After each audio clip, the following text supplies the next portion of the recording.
always good to see familiar faces and a few new ones as well. For those new faces, I'll just remind you that it is in fact a series, so we'll have one more left, and you can, if you're not on our mailing list, you could tell Marianne at the back of the room to put you, there she's waving, to put you on our mailing list, and we promise not to pester you too often. So the full title of the series is Critical Thinkers in Religion, Law, and Social Theory.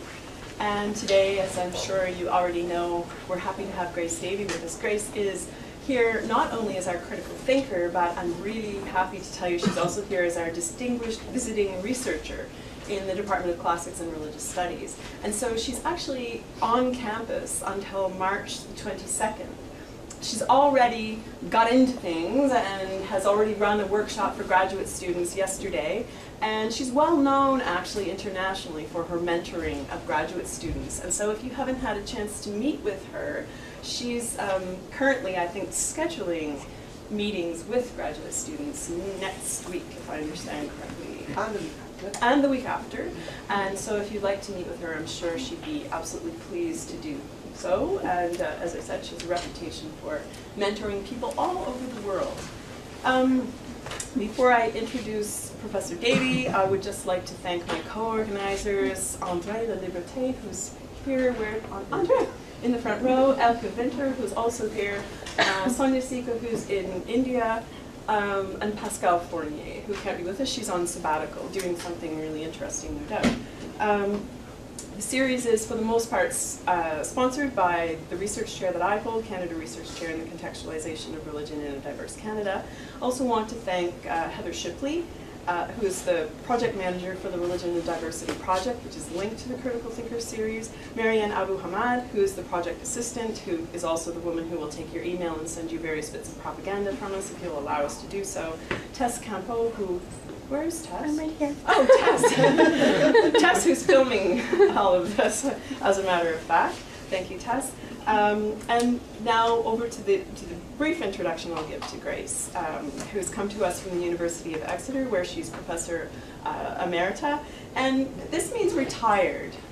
And I have to say that having watched her in action being retired for a very short while, I'd like to caution you all against retirement, because it seems to me that she's even more active in retirement than she has been in her career, which I didn't think was possible. So a word of caution about what retirement actually might mean, and I think I'll just stay in the nice, calm life of a working professor rather than actually retiring after seeing what she's up to.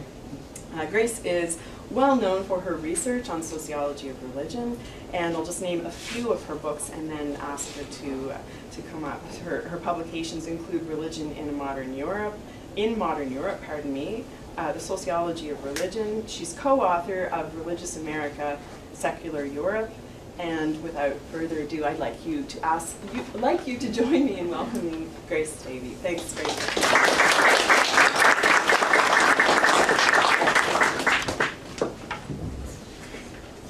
Good afternoon, everybody, and thank you, Laurie, for that very warm welcome, and thank you to all the people who have made this application for me to come on my behalf. This is wonderful when they just send you an email saying, are you willing that we make an application on your behalf? Well, of course I am, and I'm really delighted to be here and to spend time in Ottawa with the program, the project that Laurie is running, but meeting a whole variety of people. So please do make appointments and meet that. I want to know about the work you're doing. Now, I chose not to use a microphone because those roving mics are terribly unfriendly to women. We don't wear the right clothes to put them into pockets and that kind of thing. Can you hear me? Was it the right choice? Yeah, okay. I'm going to talk to you over this title, Welfare and Religion in Europe, Connections, Reflections and Extensions. And I'm going to do it in 3 stages. The first thing I'm going to do is to tell you a research story, which is a Swedish story. I am correctly Professor Emeritus or Emerita at the University of Exeter, but gradually I took early retirement in Exeter and began to work more in Sweden, which is quite a long story now. I've been going there for 20 years. And I'll tell you about the projects that we've done collaboratively there. And then in the second part of what I'm going to say, I'm going to reflect on that story from a sociological point of view. Right at the end, I will put up the details of where you can find more information about the projects themselves and the publications coming from them. And I guess it might well be possible to put this PowerPoint in a public place so people can access them if they so wish. That could be done. So, here is where the story begins. And it's, well, I guess that's a 20-year program in which I have had some part. I haven't had part in all of it. The first project is the background project, and I'm not going to say too much about it because it was well underway by the time I came on the scene.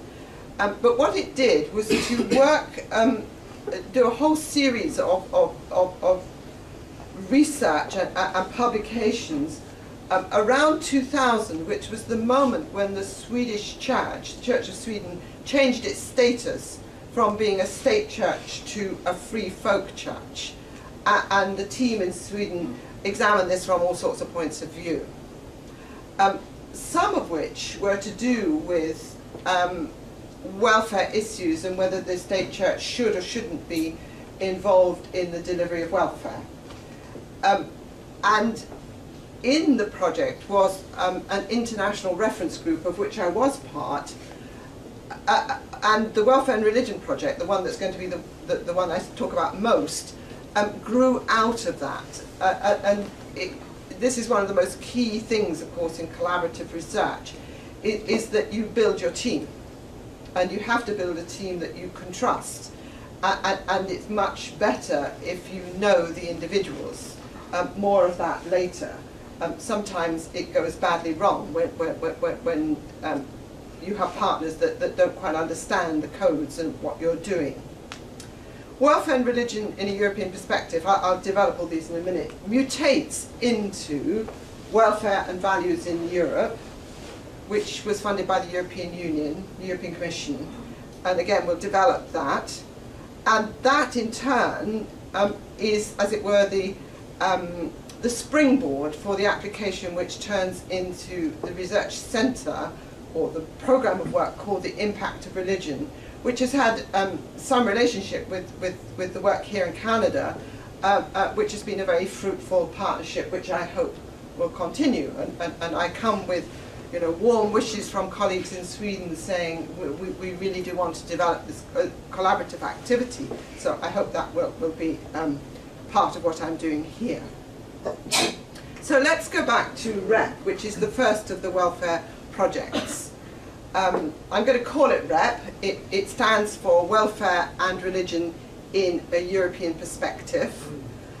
It's a comparative study of the role of churches as agents of welfare within the social economy. Swedes are not very good at snappy titles. It doesn't come easily to them. And it runs 2003 to 2007.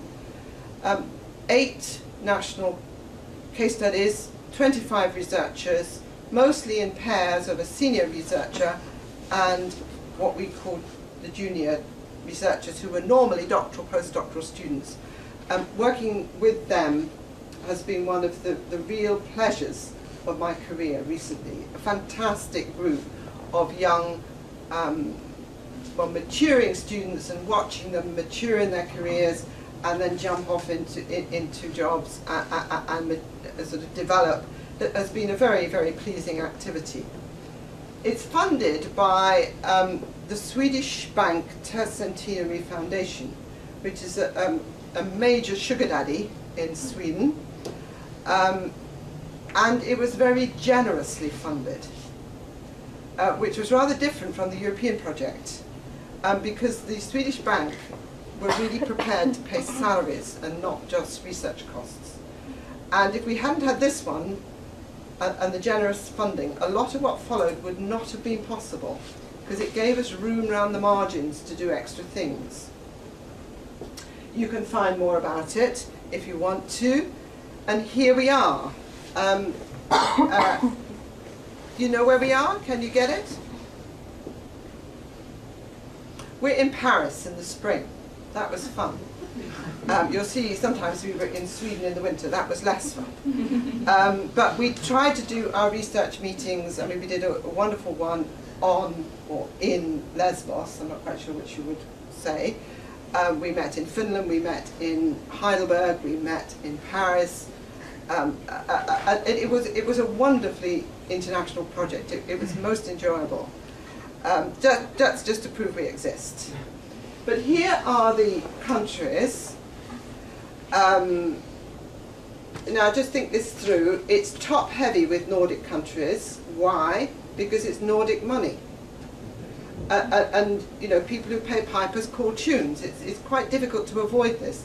The big lacuna, the big lack in this list is neither the Netherlands nor Belgium. So we don't have a pillarized society, which I think is a distinct lack. And that, of course, would also have given us a Calvinist society, or one formed by Calvinist culture. But we do have, and this is the important thing, we do have representation of all the different kinds of welfare regime, the Social Democrats in Northern Europe, the Catholic countries of Central Europe. We have the Mediterranean countries, which are kind of the weaker corporatist model in welfare. We have Catholics, we have Orthodox, we have England, not Britain, England, which gives us an Anglican case study and also a liberal welfare regime.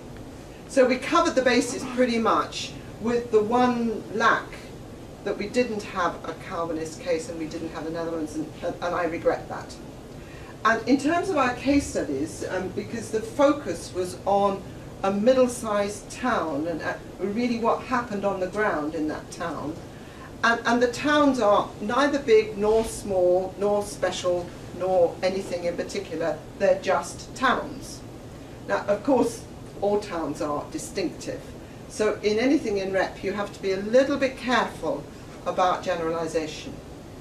But just to preempt a slide that I'll show you later, what happened was you get quite distinct national variations in welfare delivery in Europe, but much greater commonality town to town, which has got something to do with size, it's got something to do with historic knowledge, it's got something to do with the way a European smallish town works, which was an interesting finding.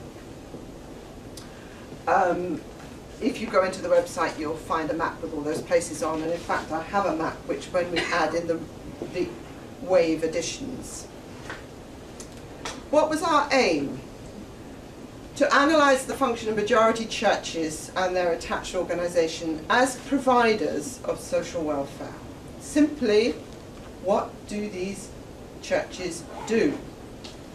A lot is the answer. More in some places than others, but much more than is mostly covered in the average documentation about welfare regime. Particularly, of course, the further south you get. Once you're in Italy and Greece, the churches are doing far more than the state. If you like, in the north of Europe, the churches and the family fill the gaps left by the state. Once you get down to the south, the state is filling the gaps left by the family and the churches. But more interesting, right across the board, what you find is that more and more is being asked of the churches because of the financial constraint on the state. We'll come to that in due course. But the churches themselves are shrinking institutions. And it's this paradox that's coming out. And of course it's a paradox that is wider than the welfare issue. We talk a lot about the return of religion or post-secular. This doesn't mean that the process of secularization has gone into reverse. The process of secularization continues faster